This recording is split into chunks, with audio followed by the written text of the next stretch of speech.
నేనంటే నీకెందుకు ఈ ప్రేమ, నన్ను మరచిపోవెందుకు?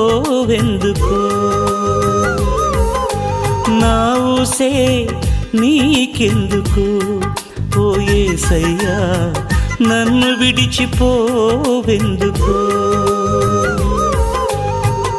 కష్టాలలో నష్టాలలో వ్యాధులలో బాధలలో కన్నీళ్లలో కడగండ్లలో వేదనలో శోధనలో నా ప్రాణమైనావు నీవు. ప్రాణమా నా ప్రాణమా